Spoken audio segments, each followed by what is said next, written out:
Ada banyak orang menjadi haternya si Bosman ini karena menganggap si Sontoloyo ini anti pemerintah. Padahal yang dikritik hanya bidang ekonomi dan pertahanan negara yang melemah. Dan setelah mengkritik selalu memberi solusi. Karena beda berangkat keilmuannya, di mana yang menjabat sekarang tidak paham MMT, Modern Monetary Theory, di mana pejabat ekonomi saat ini jago di fiskal, si Bosman ini pendekatannya moneter. Ya terang aja nggak nyambung. Contoh, ekonomi yang super slow down, yang masih belum diakui oleh pejabat negara ini coba distimulus.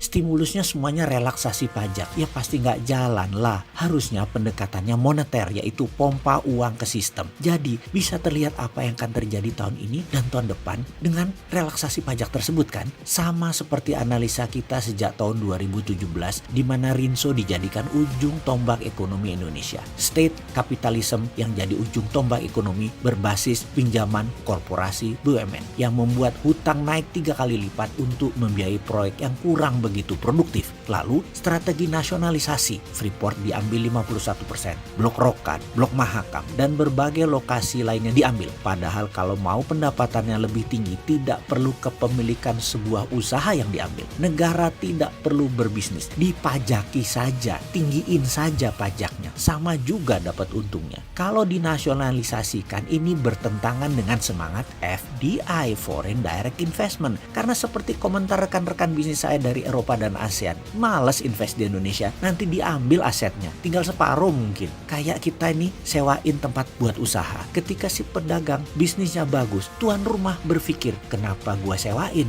Gua kan bisa buat warteg juga, pasti untung gue lebih. Lalu kontrak sewa bangunan tidak diperpanjang. Kemudian si punya rumah buat warteg sendiri, ternyata belangsak. Persis seperti kelakuan pejabat saat ini. Pembisiknya soalnya mental pedagang, karena merasa dirinya sudah lengkap hidupnya, tapi ternyata keluarganya, anaknya belum lengkap dan harus dilengkapi. Jadi segala urusan bagaimana masuk duit cepet. Ketika tuan rumah dagang, ya bubar lah, ya bukan ahlinya. Padahal kalau mau duit gedean, sekali lagi pajakin aja gedean asing-asing itu. Tambah lagi kewajiban sosial mereka, misalnya suruh bikin sekolah, CSR dan lain sebagainya. Kan ibu bintang keuangan kan jago pajak, pajakin aja. Ini malah yang lokal nggak dapat guyuran moneter, tapi pajak ditekan-tekan. Asing nggak dipajak, malah nggak diperpanjang kontraknya dengan harapan dikelola sendiri, untungnya gedean.